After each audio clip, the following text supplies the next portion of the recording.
and that Europa League final, I mean, is just literally like, I heard some guy on a podcast describe it as like those movies for United and Spurs where the place is about to explode and you're holding on to that rope from like the helicopter and the thing's about to explode. Like one of them's falling in when it explodes, right? And I do think it's bigger for United because yeah, Spurs have been up there and have been in the mix and have done all right under Pochettino and everything like that. And yeah, the Spurs are a massive club. I've got a great friend, Rob Larson, in California still, who's a big Spurs fan. I've got a little bit of a soft spot for them and because of him. But, United are bigger because they've won the leagues. They've got the most amount of, English league titles alongside Liverpool now. Like, it's a lot bigger for United if they don't make it in there for me. It really, really is, And just while we're on it, like the whole Europa League, like I really don't think that the winner should get into the Champions League. I'm not just saying that because I'm a Liverpool fan and it's Man United.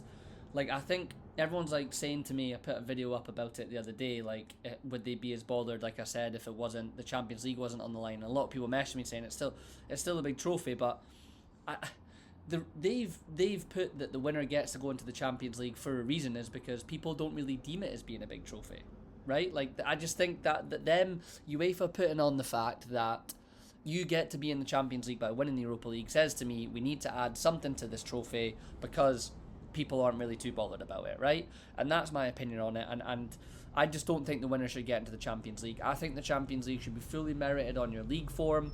As we all know, it used to be called, the European Cup Winners' Cup, and you only got into it if you came top. And I know those days are long gone and everything, but should you get into it for a cup winning the Europa League? I just really don't think you should. I think that would then mean that you're really going for the Europa League trophy and the medal, and you're not going for the Champions League and the money, right? And Gary Neville said that a couple of weeks ago, and he said that the games, it's a battle for money now, right? With those two teams.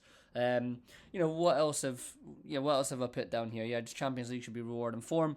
Another point that I just touching on Neville there. I did listen to his podcast that he did after the game yesterday at Anfield, and he just said more managers will continue to keep their job from getting European football.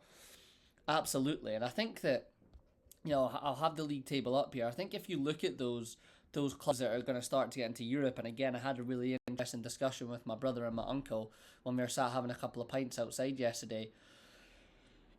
England now are going to get five teams in the Champions League. Again, do I think that's right? Probably not. I think you just stick with your four, but that's UEFA doing this whole kind of point system and all that, and they're going to get five, and then you talk about then the teams that are below that to get into the Europa and Europa Conference League, and if you watch Match of the Day, there's so many scenarios for how many teams could be in Europe within the English Premier League. Now, I support Liverpool, and they're in the English Premier League, and that's the league that I know the most about. I watch on a weekly basis, and what this podcast and these videos are literally going to be mainly about. That's going to be the main focus, because that's the league that my team play in. But there was a whole talk about that Super League, right, during COVID, and I said this yesterday to my brother and my uncle. Are we starting to get to the point now where the English Premier League, because of the money, all of these teams now that are getting in there, Aston Villa can now pull Marcus Asensio across from PSG that's been at Real Madrid and PSG, and that's great for Villa, and that's great for the fans. I'm not saying it's not. Nottingham Forest, if they can get into Europe, who can they lure in? That pool of being able to get players in, and I just wonder, is the Premier League going to monopolise Europe at some point? Because how are the Serie A teams going to catch up? How are the Liga teams going to catch up when if the Premier League continues to do so well and continues to be rewarded in Europe, and Villa do well, and the next team that make it in this season, out of the teams in there, maybe Newcastle, if they start to do well, they're going to start to pull these other players in that these Serie A clubs and the Liga clubs and Bundesliga clubs may usually go and get, but they're not going to be able to get them anymore because these clubs are in Europe and they're able to chuck them big money. So yeah, I think it's a really interesting thing to look out for over the course of the kind of next 3 to 5 years in Europe. And I don't know how the points rewarding system works, but to me, I can continue to see the English clubs doing well. And if it stays in that 1 to 5, then I think you're going to see a bit of a mix of these Villas, maybe Forest, Brighton and Bournemouth, if they can get a bit better. Are those teams going to eventually get into Europe at some point, potentially the Champions League? And then there's the whole other thing to deal with of having to play Champions League football or European football and play 2 games a week. And I think these clubs are getting better equipped for it because the squads are getting bigger, as I'm saying, because of the money. They're going to have to deal with that, and I think it's going to be very difficult because the league's getting so strong to get back-to-back Champions League spots. And, as a Liverpool fan, I think that's why it's important. You kind of seen over the last couple of years, it's been Liverpool, Arsenal, and City as like a three, right? Liverpool probably the third of the three, apart from this season.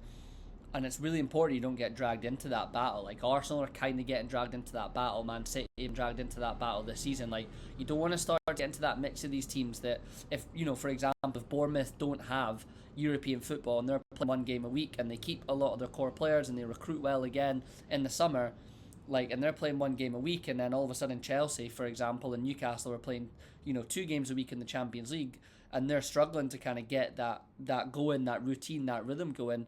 All of a sudden Bournemouth are going to jump up there, and it makes the league so difficult, right? And it already is. So to get back-to-back European places is going to be really tough, and I just thought that was an interesting point I wanted to talk about with regards to the kind of whole European spots and everything like that. Newcastle, huge win against Chelsea yesterday, 2-0. I mean, Newcastle have just got that. If you look at their form there, they've won 3 out of the last 5, lost 1 and drawn 1. They've definitely been, Bar City, kind of just up there and look like they're the most informed team and have that feeling that they're going to really make it in there. I like Newcastle, great club. I know they've got the Saudi ownership, and that came in at just probably the wrong time when the rules started to change, and they definitely lost the momentum and would have felt hard done by. But Newcastle, it's a huge win. I think they'll get in there. I mean, just on Chelsea, like, I talked about it with the boys when we did a podcast in the studio earlier on the season, and we were all kind of praising Maresca and Chelsea when they're up there, and I really liked how Maresca talked and the way that Chelsea looked, and I think I'm allowed to change my opinion as the season goes on. That's what football's about, and I'm not sure. It's very peppy, but with no real kind of consistent cutting edge, and I think that's what a lot of these teams and these managers miss out on, that idea of trying to play football. Is like, at the end of the day, you need cutting edge and you need goals. You need cutting edge and you need goals. So yeah, huge win for Newcastle yesterday.